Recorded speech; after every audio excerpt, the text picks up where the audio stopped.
Sécurité humaine, sûreté technologique, services et missions spéciales, décidez d'agir avec Fiducial Sécurité, l'expert français de la sécurité privée, présente Sud Radio, les vraies voix qui font bouger la France, les vraies voix de l'emploi. Et on parle emploi jusqu'à 20h avec Jérôme Laverny, directeur du réseau national Mission Emploi. Bonsoir Jérôme. Bonsoir Philippe. Le bien-être au travail est-il un enjeu pour le recrutement? C'est notre thème ce soir, c'est la question que l'on va se poser lorsqu'on parle de certaines tendances. Alors il y en a beaucoup, comme le développement du télétravail, c'est plus qu'une tendance, mais on y reviendra. Les difficultés de recrutement ou encore de ce phénomène, on en a déjà parlé, qu'est la grande démission, phénomène, grande tendance qui nous vient des États-Unis. On ne peut pas s'empêcher de parler de bien-être au travail.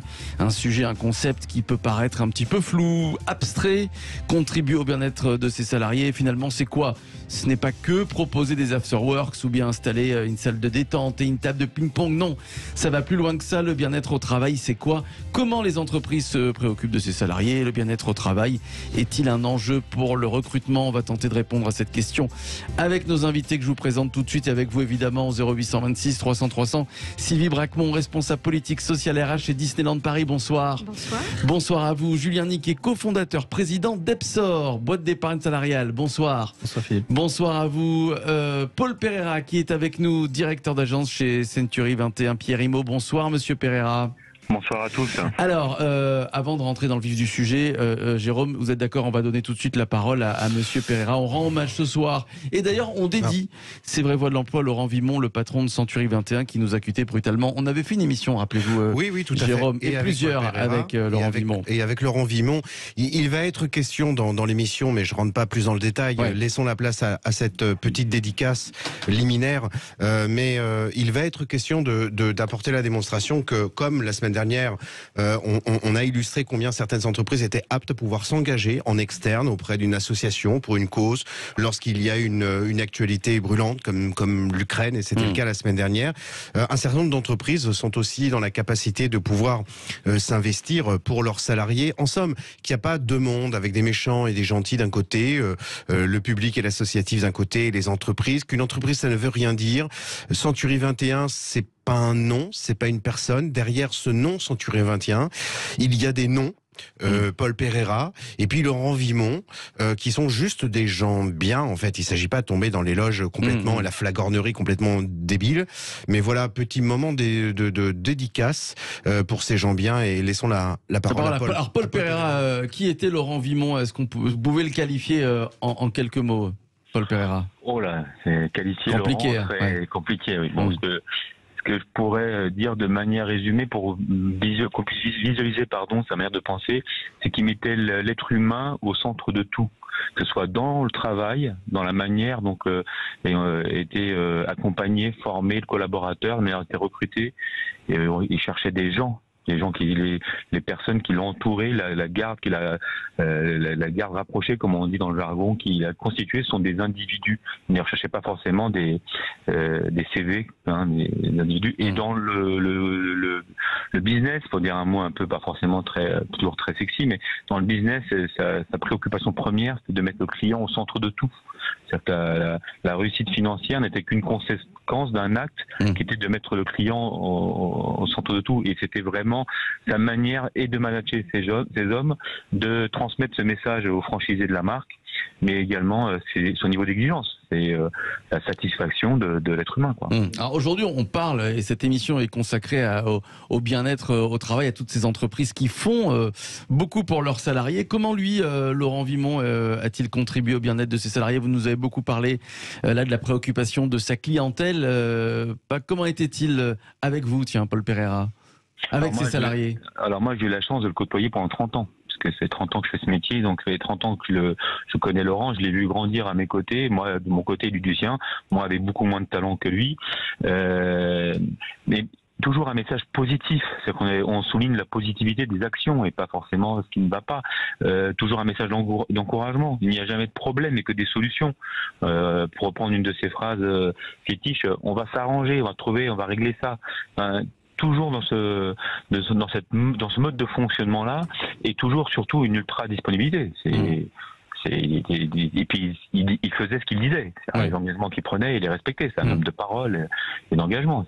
S'il prenait un engagement, on savait qu'il allait le tenir. Donc voilà. Vous restez avec nous, Paul Pereira. On va parler donc du bien-être au travail. C'est notre thème ce soir. Tiens, Jérôme Laverny, il y a quelques années, il y a même encore une dizaine d'années, on ne parlait pas du bien-être au travail. C'était pas une préoccupation des salariés, et surtout de la jeune génération de salariés. C'est un phénomène nouveau. Oui, tout à Jérôme. fait. Et puis tout d'un coup, c'est devenu très à la mode et mal à la mode, avec notamment des postes dans certaines entreprises de Chief Happiness Officer. Heureusement, pas traduit en français. Je ne sais pas comment il faudrait le traduire en français. Directeur de je sais pas quoi, intendant des menus plaisirs. On aurait peut-être dit sous Louis XVI ou Louis XV, je ne sais plus. Enfin bref, voilà. Donc c'est devenu très à la mode et on a rangé sous le concept de bien-être des choses qui rapidement sont devenues un peu ridicules, qu'ont raillé d'autres philosophes, Juliette Funès, avec les bonbons Haribo, les parties de baby-foot, etc. On a même demandé à l'entreprise tout d'un coup d'assurer le bonheur en entreprise. Et pourquoi faudrait-il le loger, le réduire simplement à l'entreprise? On a même demandé aux entreprises d'être morales, d'avoir une moralité en entreprise. Et encore un philosophe, André Comte-Sponville, s'est appliqué à démontrer que ça n'avait pas de sens, en tout cas tel qu'on le concevait. De façon plus prosaïque et vachement beaucoup plus simple, en fait. Aujourd'hui, l'idée, c'est simplement de démontrer qu'encore une fois, comme pour Laurent Vimont avec Century 21, derrière le nom d'une entreprise, il y a des individus, il y a des RH, il y a des directeurs de site, il y a des chefs d'équipe, des managers qui un temps, vont mener telle initiative, vont faire un plan, sans les grandiloquences non plus de grands groupes, parce qu'attention, il y a des grands groupes qui sont très forts là-dedans, dans le marketing, RSE, à force de création de fondations et d'autres, Citizen Day, voilà, je nommerai personne. Bref, non, là, pour le coup, parfois, ce sont des initiatives simples, l'achat d'un véhicule, l'adaptation d'un poste de travail pour une personne en situation de handicap, l'acceptation d'une candidature avec un profil qui, voilà, ne répondait pas forcément aux attentes, mais où tout d'un coup, on a envie de donner sa chance à un collaborateur. Personne n'a l'apanage du bien, de la bienveillance, de la gentillesse. C'est important de le dire dans cette période électorale où vraiment on entend parler, et on en reparlera avec nos fameux candidats et les programmes qui nous promettent monts et merveilles, combien les hommes politiques parfois se posent en grands procureurs, en gens qui admonent des leçons de morale, de bien-être, de bonheur, à force de promesses. Alors qu'en réalité, beaucoup d'entreprises n'ont attendu personne pour engager certaines initiatives qui, dans leur coin, isolément, sans forcément énormément de possibilités, même lorsqu'il s'agit de l'antre du capitalisme anglo-saxon. Mais non, pas du tout. Il n'y a pas d'antre quelconque. Il y a des gens chouettes partout. Tout simplement. Tout simplement, un petit peu partout. Et aujourd'hui, allez, un petit coup d'optimisme après cette dédicace un peu funeste par rapport à Laurent Vimont, levons le voile sur ces belles initiatives. C'est vrai que je vous entends déjà dire mais c'est pas possible, des entreprises qui s'occuperaient bien de leurs salariés. Bah si, on va vous le prouver aujourd'hui qu'il y en a. Tiens, Sylvie Bracmont, juste avant de nous dire ce que vous faites vous à Disneyland Paris pour vos salariés, est-ce qu'on en demande trop aujourd'hui aux entreprises, aux RH? Il faut qu'on soit bien au travail, il faut pas qu'on travaille trop non plus, et puis il faut qu'on soit bien payé. Je pense, oui. Viens dans le micro, On fait reposer beaucoup de choses sur les entreprises. Effectivement, il faut qu'elles s'occupent de leurs collaborateurs, de leur bien-être, de leur santé, et puis effectivement qu'ils soient heureux, que tout se passe bien. Et effectivement, l'entreprise est là et aux côtés de ses collaborateurs, mais effectivement n'est pas toute seule non plus. Comme un État ne légifère pas le bonheur, une entreprise ne peut pas le décréter. Ni même l'imposer, ni même à force de rémunération. Une rémunération n'est pas la garantie parfois, et on le voit en ce moment, du bien-être. Et c'est un enjeu de recrutement formidable. Un DRH Group ici le disait il n'y a pas très longtemps.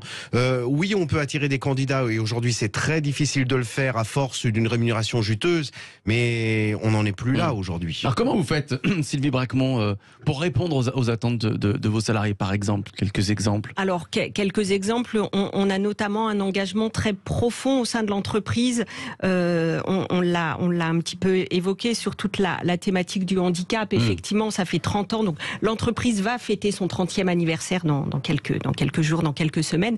Et effectivement, depuis le début, on a un engagement fort et profond.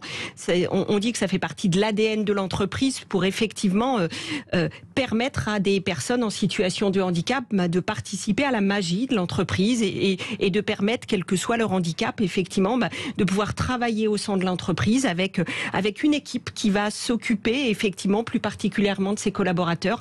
Malheureusement, le handicap, ça peut surgir à n'importe quel moment de la vie. On a un petit peu moins maintenant grâce au progrès de la médecine des handicaps de naissance, mais j'ai un accident de voiture, une maladie, et effectivement, à un moment ou à un autre, je me retrouve diminuée. Mais c'est important, effectivement, de pouvoir compter sur l'entreprise pour...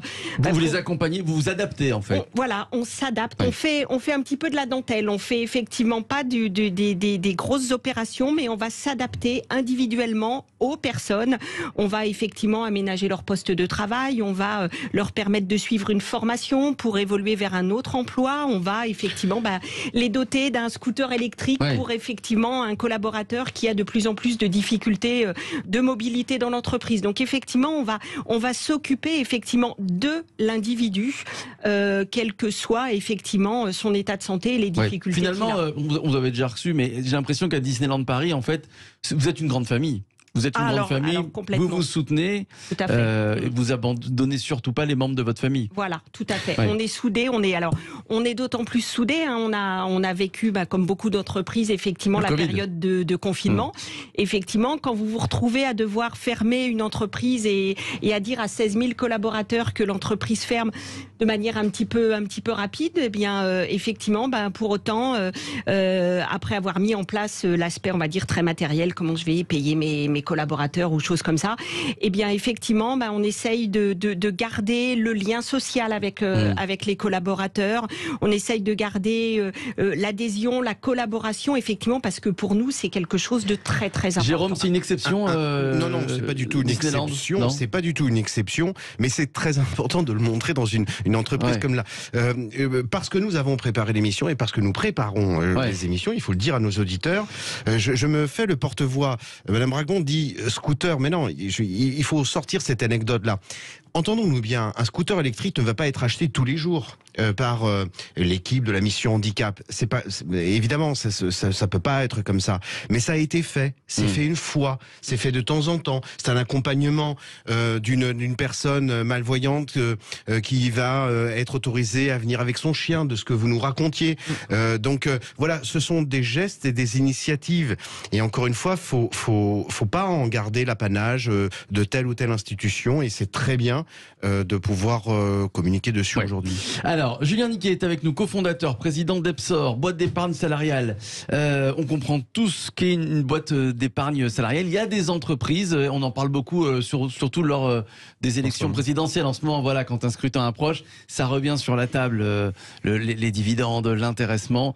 Qu'est-ce que vous proposez? Qu'est-ce qu'Epsor déjà et qu'est-ce que propose Epsor? Alors Epsor, on est une société spécialisée en épargne salariale et retraite. Et l'objectif, c'est de venir, on va parler d'épargne des salariés. On essaie de sortir de la dimension un peu technique de l'épargne salariale et retraite, où souvent les salariés peuvent être un peu perdus à ces sujets, pour remettre le salarié au cœur de la prestation et au cœur du service qu'on va apporter à l'entreprise. Donc on vient remplacer des solutions bancaires traditionnelles que les entreprises peuvent utiliser pour leur épargne salariale ou leur épargne retraite, pour apporter un conseil plus individualisé à l'épargnant et permettre aussi aux salariés d'investir dans une épargne plus compétitive et plus engagée. On parlait de RSE tout à l'heure. En l'occurrence, l'épargne est un sujet sur lequel il y a beaucoup à faire. Il y a beaucoup de choses qui sont parfois dites, mais en l'occurrence, ce qui est important, c'est ce qui se cache réellement sous le capot, et ça fait partie des sujets. L'épargne salariale, c'est l'intéressement? Non, ce n'est pas que l'intéressement. Alors, l'épargne salariale, peut passer par des primes. Nous, on va travailler sur les sujets d'épargne des collaborateurs, d'épargne salariale et retraite. Donc, on a plusieurs sujets. Il y a des plans d'épargne qui sont mis à disposition, et souvent, c'est alimenté soit par des primes d'intéressement, des primes de participation. L'intéressement, on en parle beaucoup.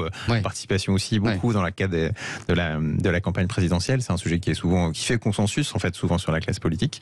Et on est aussi présent sur les sujets d'épargne retraite. Donc, comment l'entreprise va permettre de préparer le départ à la retraite du collaborateur avec des dispositifs de cotisation obligatoires, par exemple, qui peuvent être versés tous les mois, tous les trimestres par l'entreprise pour les salariés.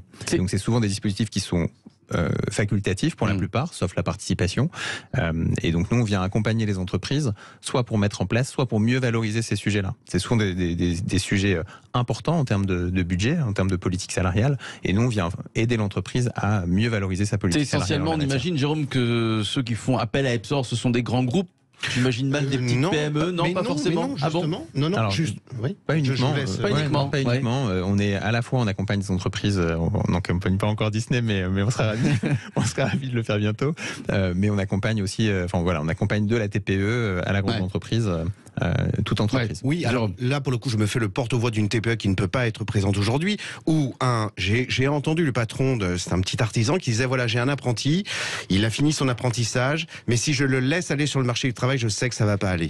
Donc je vais le garder encore un petit peu, même s'il n'est pas tout à fait efficace. Ça c'est un geste. Ne tombons pas dans une perspective irénique qui serait complètement opposée à des critiques acerbes à la vraie ces entreprises. Mais voilà, ce sont des petits gestes.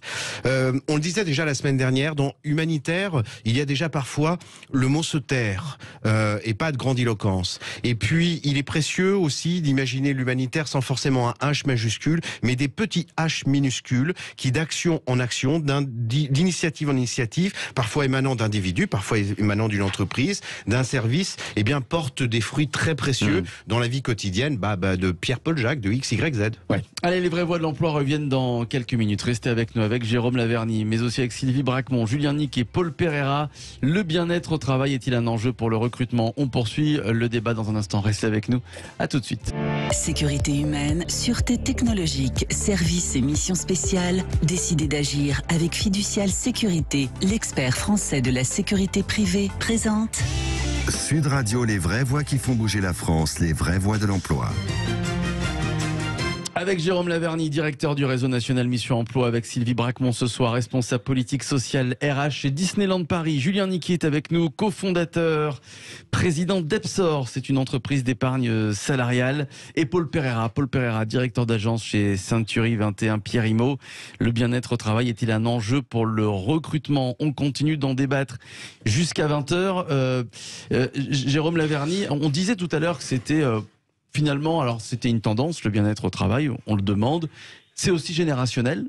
Oui, tout à fait. La jeune génération le demande plus que, j'aime pas ce mot, les seniors, mais que les 40, 45, 50 ans. Oui, je pense qu'aujourd'hui, dans cette perspective de sens du travail qui est fréquemment évoquée depuis notamment la crise du Covid avec beaucoup plus d'acuité, et qui parfois est un peu flou, le bien-être au travail au sens de ressentir que dans une entreprise, on fait des choses cool, on fait des choses chouettes, on fait des choses qui servent, que ce soit pour le développement durable, l'accompagnement des travailleurs en situation de handicap, les inégalités, mais vraiment du concret, pas du bullshit de réunion, ni de grand-messes où il se passe rien derrière.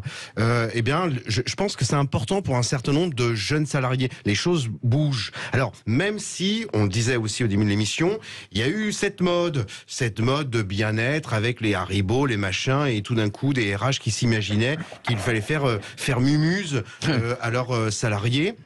Et de l'autre côté de la barrière, que des pouvoirs publics se sont érigés un petit peu en grands juges. D'ailleurs, il y a un concept qui est assez rigolo, celui de l'économie sociale et solidaire, qui est en vogue, qui est complètement institutionnel, officiel, depuis quelques années aussi. C'est assez récent aussi, mais c'est assez emblématique de ce que je disais tout à l'heure. Et donc, c'est pas caricatural. Ceux qui nous écoutent, l'ESS, c'est l'économie sociale et solidaire, dans lequel on range tout un tas d'entreprises à coût de X millions de salariés, X pourcentage de l'économie. Mais c'est très bizarre quand même comme concept, parce que s'il y a une économie sociale et solidaire avec des entreprises qui correspondent, qui sont pas quand même dépourvues d'intérêts financiers quand même, c'est pas des ONG. Blablacar, c'est pas une ONG. Ça laisserait entendre qu'il y a une économie pas sociale et pas solidaire. C'est trop marrant comme truc, parce que par voie de symétrie, alors on aurait des gentils et puis des pas sociaux, des pas solidaires, des vraiment pas gentils. Or moi, il se trouve que j'ai croisé une multitude de gens qui, dans une boîte, des RH, DG, directeurs de site, managers, chefs d'équipe, salariés, faisaient les choses bien. Tiens, d'ailleurs, puisqu'on tient Monsieur Pereira sous la main, PME, allons-y. Alors, Paul Pereira, comment ça se passe à Century 21 ? Est-ce que déjà, vous, puisque vous y êtes depuis une trentaine d'années, si j'ai bien compris, comment ça se passe par exemple au niveau du recrutement ? Est-ce que vous confirmez que ces jeunes ou moins jeunes vous posent certaines questions en rapport au bien-être pour voir si oui ou non ils vont répondre à la positive à votre offre d'emploi ?